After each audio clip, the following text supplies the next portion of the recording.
Breaking news. Canon has launched the new R3 sports camera.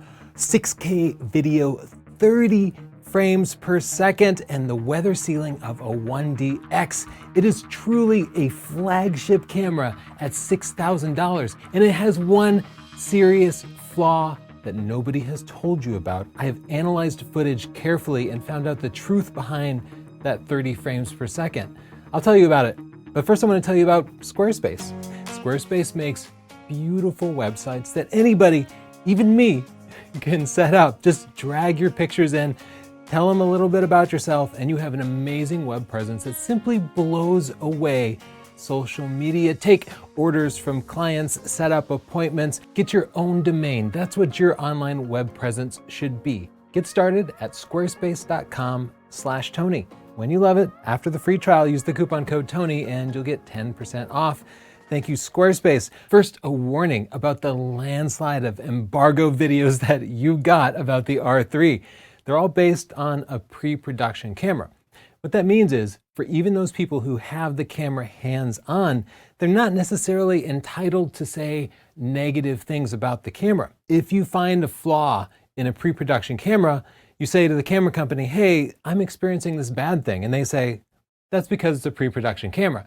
And then you're not really allowed to talk about it. The other group of people are ambassadors. They're people like Peter McKinnon, who I'm a big fan of, but he is a Canon ambassador. He is sponsored by Canon. You should treat these videos more like advertisements. Here's the challenge. This is all the information you have to determine whether you should pre-order the camera for $6,000 or not. I don't think that's fair. That's why I want you to be aware of the potential sources of concern for the information that you see about this camera and encourage you, just wait a little bit until you actually put your order in. The Canon R3 is primarily a sports camera like the 1DX Mark III that it's largely based on. These are professional sports shooters. Like, I know lots of people shooting high school games and stuff. A lot of them are using, a $300 Canon T3. But if you are working for ESPN, they'll usually put a Canon 1DX Mark III in your hands. And nowadays, Canon wants them to put a mirrorless camera in their hand. They want to push these shooters over to the RF lenses and show them all the advantages of things like mirrorless systems with no viewfinder blackout. Canon is trying to position this against the Sony sports cameras, which have been out for several years now, like the A9, the A9 Mark II, and the Alpha 1. These professional bodies also serve general purpose professional photography roles in the fields of portraits and weddings. And nowadays, most portrait and wedding photographers that I know are shooting mixed stills and video. The Canon R3 is perfectly positioned for these professional hybrid shooters because it has a flip forward screen, it has excellent video autofocus, and really good general video capabilities that we'll talk about in a second. I will say it's not a wildlife camera. That's because it's only 24 megapixels. You can shoot wildlife with 24 megapixels or less, but the challenge is it's full frame and 24 megapixels. And if you want to really fill the frame with faraway subjects, it means you need to stack an extra teleconverter on there. And when you really stack enough teleconverters on there for typical wildlife subjects, you end up with a very narrow field of view, and that increases the challenge over, say, a 50 megapixel camera where you would have substantial room to crop. And thus, I think I'm still going to be steering wildlife photographers to cameras like the Canon R5 or the Sony Alpha 1, which offer the best of both worlds, high megapixel counts and high frames per second. That's why I'm categorizing this more as a sports camera. The frame rate is 30 frames per second when you're using the electronic shutter. This camera, like most mirrorless cameras, has two types of shutters. The electronic shutter, which can be silent, but suffers from a little more of rolling shutter and flickering under LED lights. The other shutter is the traditional mechanical shutter, which mostly eliminates those problems, but because it's mechanical and needs to physically move up and down, it's significantly slower. When you're using that mechanical shutter, you're limited to 12 frames per second. Canon, in their marketing material, is saying these pro sports photographers do not want 50 megapixels. That's why we only gave them 20 more megapixels. The truth is, I don't totally believe that. I think Canon released this 24 megapixel camera because they weren't able to produce a camera that could push 50 megapixels at 30 frames per second. I think they ran into processing limitations or overheating problems. If you shoot with a lot of high-res cameras like the R5, you can produce lower resolution JPEGs. Thus, if you are an ESPN photographer who wants to spit out 24 megapixel files to your editor as fast as possible, you absolutely have that option. And in fact, those lower res files are going to look a lot better because they're downsampled from a higher resolution file. Canon said that the lower megapixels produces better high ISO output, but in all of our testing across so many generations of cameras, we have never found that to be the case. When we recently tested the Canon R5 with 20 frames per second against the Sony Alpha 1 at 30 frames per second, we found something interesting. There were a lot of scenarios where the Sony Alpha 1 didn't reach that peak 30 frames per second. Both cameras achieved their manufacturer spec frames per second when we were further away. But as we got closer, we put more pressure on the focusing system and the frames per second dropped significantly in the case of the Alpha 1. All manufacturers, when they talk about the frames per second, they're talking about a theoretical frames per second with no autofocus. But that's not an especially realistic scenario, because usually when you're shooting action, you're shooting a moving subject, and thus you need continuous autofocus. And when you have to continually autofocus between each picture, the camera has to take a beat, scan the scene, adjust the focusing on the lens, which requires moving physical motors, moving optics in the lens, and then shoot and repeat. And because there's some action happening between frames, that slows everything down. That adds time. The slower that lens is, the slower the focusing is, the lower your frames per second are going to be. What's happening in 2021 is we've removed the bottleneck from the camera shutter itself. We've shifted that bottleneck to the lens, and that is limiting our performance improvements. One of their ambassadors did post some videos of continuous shooting. I went through frame by frame in the video and counted the number of frames per second based on the screen. This is not super precise. I would rather test it myself, but I will tell you the numbers that I found. In a wide-angle scene with a 15mm lens, he got 22.4 frames per second approximately, with subjects running towards the frame. There were a couple of different tests. I counted 19.7 frames per second. Excellent, amazing, not 30 frames per second. In another test, I counted 19.2 frames per second over a period of more than a second. Why is this a big deal? Because these are almost the numbers that the Canon R5 produced, and the Canon R5 is $3,900 and shoots 45 megapixels. So it's producing better quality, more detailed images at a fraction of the cost and a similar frame rate. And this camera's crowning achievement is the high frames per second. This also means that maybe it's not a Sony Alpha 1 competitor, but it's more like a Sony A9 competitor. After all, the Sony A9 and A9 Mark II have 24 frames per second. And in the real world, we found that they get a real 20 frames per second. Stick with me, lots of other big improvements with this camera. One of them is a maximum fastest shutter speed of 1/64,000th of a second, which is pretty crazy, right? Like the R5 will do 1/8,000th of a second, but there are still times when we're out in the sunlight shooting with one of our favorite lenses, the 50 f1.2, doing portraits, and we want to shoot wide open, and 1/8,000th of a second isn't enough. And in those situations, you need to put an ND filter on, which is a pain and reduces image quality, adding glare and stuff. Faster shutter speeds provide more versatility and are very useful. It can also use the electronic shutter in a studio environment with strobes with a sync speed of 1/180th of a second. This is a first for Canon. You cannot take an R5 or R6, slap a strobe on them and use the electronic shutter. They just disable the flash. I don't really know why you want this other than not having to change the mode on the camera. After all, shooting silently doesn't really help you, and it only achieves 15 frames per second. Canon has also worked to reduce the flickering under different types of lighting. This is a serious problem when using the electronic shutter. The R5 and R6 do quite a bit of flickering, and it can be obvious when shooting in artificially lit environments like shooting an indoor basketball game. The Canon EOS R5 did really well. It was almost as good, but it clearly doesn't have the same fast electronic shutter. That might be what really drives Canon shooters to the R3 over the R5 and R6. Not the frames per second, which we're not necessarily seeing pan out, but this reduced flickering that gives you more confidence when shooting in these environments.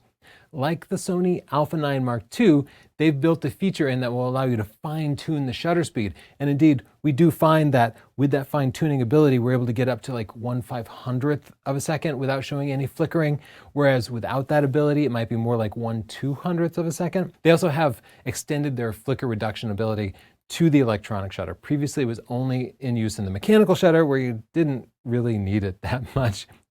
This also translates to less rolling shutter when you're shooting because it's all correlated to the readout speed of the sensor. So every time the manufacturer improves the sync speed, that's because the readout speed improved, and there's a direct correlation to how much rolling shutter you'll see. This camera advertises 8-stop sensor stabilization, and indeed with our R5 and R6, the sensor stabilization is pretty amazing. Canon is the leader here. I expected it to have 2 CF Express Type B cards. After all, shooting at super high frame rates, you want that data to clear as fast as possible. Canon threw us for a loop and gave us 1 CF Express Type B, a fast card, and a slower UHS 2 SD card. I don't like this, but it does provide more versatility for pros. It means that if you are working with an editor who can only use SD cards, maybe they only have an SD card reader, you could hand them the SD card. You have that extra versatility. SD cards are also cheaper, but what it does mean is that if you're shooting RAW, you'll probably be shooting RAW to the CF Express card and JPEG to the SD card as a backup. That way, the SD card doesn't become a bottleneck. Let's talk about the video capabilities. This is a hybrid camera. People will use it for both stills and video, often on the same scene. A bit of a surprise, it shoots 6K at 60 frames per second, raw internal. I hate using an external recorder, and it's really only Canon offering this raw video internally. And when we've worked with the R5's AK 30 frames per second raw video, it processes beautifully, and in high contrast situations does produce noticeably better results. It'll also do 4K at 120 frames per second in 10-bit, which is pretty similar to what we're getting out of like a Sony a7S III. So to have that bundled into a camera that can do it all is exciting. Jordan from DP Review found that it did overheat while he was shooting video. This is going to require further testing because there's a lot of different permutations of frame rates and codecs and environmental things like how hot it is where you are. Canon did finally remove the 30-minute time limit. This camera has a nice high-res electronic viewfinder with a 1600 by 1200 resolution. It's not as sharp as a Sony Alpha 1 or Sony a7S III, but it's good. It's going to look nice. But what's noteworthy is the rear screen is very high resolution for a camera at about 1280 by 1024 or 4.1 million dots. That is significantly sharper than most cameras. And that's actually the screen that I use the most for things like reviewing pictures, showing them to a client. Let's talk about the eye tracking autofocus. You look at part of the frame and the camera is looking back at your eye when it's up to the viewfinder, and it can say, oh, Tony's looking over here. I'm going to find a subject in that general area and try to focus on it. It does not have like pixel level precision. It just kind of generally says he's looking in this rough part of the frame, he's looking in this rough part of the frame. But still, based on early feedback, it seems like this is genuinely useful. There are some challenges I think are going to maybe be deal breakers for the professional users, though. I'm wearing contacts right now. I would have to calibrate it with my contacts. Sometimes I shoot without glasses or contacts. By adjusting the diopter, I would need a recalibrator for that. And then when I put my glasses on or sunglasses on, each of these are going to require different recalibrations. And each time I'm in a different scenario, I have to remember to go into the menu system and adjust it. It doesn't automatically detect whether I have glasses on or not and choose it. My real concern is that at some point I'm going to pick my camera up and go shoot an event, and I'm going to forget to change it, and then I'm going to miss some shots because it's not going to be properly calibrated. And even Chris in the DP Review video said that he would probably end up just using a single point autofocus. Nonetheless, it's a pre-production camera. Canon is still working on it, and I'm excited to see it when the software is actually ready and find out whether it's going to work well in the real world. Canon also warned us that it doesn't work that well with light eyes, so people like me with dark eyes might have better luck with it. They did advertise some improvements to the autofocus algorithm, but generally I think the autofocus is going to be comparable to the R5. What they did improve was they added the ability to track vehicles, and they're weird. It's not like regular passenger cars, like race cars specifically, and that makes me think that it's looking for the high areas of contrast, like the big numbers and advertisements that tend to be on it. I am confident that this will trickle down to the R5 and R6, since this does seem to just be a software change. I keep an eye out for a firmware update. Another future firmware update is the improved custom white balance. In the past, for some reason, Canon cameras have had a really difficult process to set a custom white balance in unusual lighting conditions. This camera allows you to finally do it through the viewfinder quickly, which is what every other manufacturer has done for a long time. I'm going to tell you how it compares against the Canon R5, the Sony Alpha 1, the Sony A9. If you are going to pre-order it, you can use this link here, sdp.io/R3. Canon expects this camera to ship in November 2021. I would expect those to be extremely limited numbers because of the chip shortage. Now let's see how the Canon R3 compares against the Canon 1DX Mark III, which is really its most direct competitor. Canon isn't necessarily trying to steal Sony or Nikon or Fuji users at this point. They just want DSLR shooters to upgrade from their Canon system to their mirrorless system. It's a little cheaper at $6,000 compared to $6,500, and that's a pretty good value because it beats it in almost every way. It offers 20% more pixels. It's significantly lighter, like 30% lighter at 2.2 pounds. One way it loses is the mechanical shutter. The 1DX Mark III is capable of doing 16 FPS with the mechanical shutter. More realistically, we tend to get like 12 or 13 FPS, like real world stuff. The R3 will do 12 frames per second with the mechanical shutter, and I would guess that it gets pretty close to that. So the real difference isn't going to be that much. When you're shooting with the electronic shutter, which again could have banding under artificial lights, you can theoretically get 30 frames per second, though what we've seen so far shows that that number might be more like 20 frames per second, which is right where the 1DX Mark III is. The R3 has a faster top shutter speed at 1/64 thousandths of a second compared to 1/8 thousandths on the 1DX Mark III. Not something I ever heard people complain about, but the R3 also has a flip forward screen, making it more useful and versatile for hybrid shooters who shoot stills and video, or for people who do things like commercial or product photography where you might need to be in front of the camera, manipulating subjects, holding lights, etc. The biggest advantage is going to be that the R3 has a silent shutter, allowing you to attend a press event without making that clanking sound. A lot of press events now require silent shutters so that they're not screwing up the mic. That's an incredibly powerful tool. And the EVF, which allows you to preview your exposure in the viewfinder, review pictures in the viewfinder, record video with the viewfinder, I personally find that to be an extremely powerful professional tool. I'm sure 1DX Mark III users will appreciate it once they spend some time getting used to it. How does the R3 compare to Canon's own R5? Well, it's much more expensive at $6,000 compared to $3,900. The sensor captures way less detail, only 24 megapixels compared to 45 megapixels. It's bigger and heavier. The mechanical shutter captures the same amount of frames, 12 frames per second. The big advantage here, R3 can theoretically capture 30 frames per second, though as we saw, that number might not actually pan out in the real world. The fastest shutter speed at 1/64 thousandths of a second is much faster than the R5's 1/8 thousandths of a second, but again, not really too big of a problem. The video capabilities on the R3, 6K at 60 frames per second raw. The R5 does 8K at 30 frames per second raw. You pick which of those you like better. I would prefer to have 6K at 60 frames per second. There is no recording limit on the R3, but it might be overheating. The R5 definitely overheats, but it also has a 30-minute recording limit. That is a real world problem for people like wedding photographers who might want to set up a camera and forget it, but also people like me who ramble on for 30 minutes in a video like this. The R3 is weather sealed, which is going to be a big deal for pros who don't get to say, oh, it's raining, I'm going to go inside. If you're a pro and you're stuck outside, the R3 is a better choice for you than the R5, which can't handle nearly as much moisture. Given the revelations about the lower frames per second, I think the closest competitor to the R3 is the A9 Mark II. Shockingly, the A9 Mark II is way cheaper at $4,500. It's also lighter. The R3 definitely beats it in specs for the frames per second, but we'll wait until we get our production copy to see if that actually pans out. The A9 Mark II's video is really weak. It doesn't have a flip screen. It only records 4K 30 video, so if you are a hybrid shooter, Canon here is a big win for you. And finally, let's compare the two flagship cameras from the two biggest camera companies right now, the Canon R3 against the Sony Alpha 1. The price is about the same, but the Alpha 1 captures more than twice as many megapixels, giving you far more detailed images that are way more useful when you need to crop for scenarios like wildlife.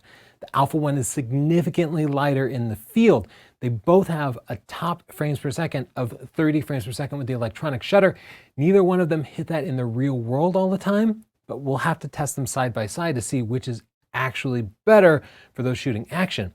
They both shoot flash with the electronic shutter, not that you need that. The A1 does 8K at 30 frames per second, but doesn't shoot RAW internal. You have to attach an external recorder to do any kind of RAW.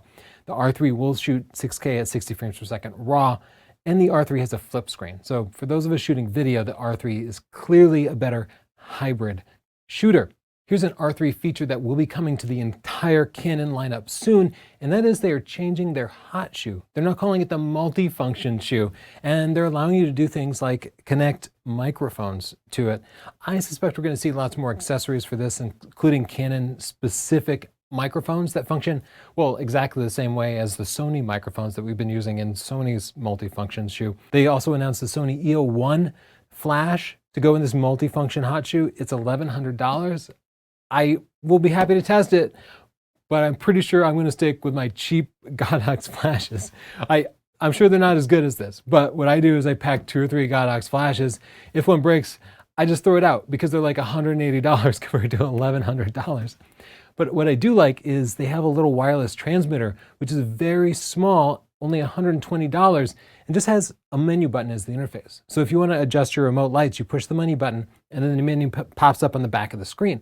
I much prefer this over the big clumsy transmitters that I have to use with other cameras because I just want it to be light and I don't need a second user interface on my device.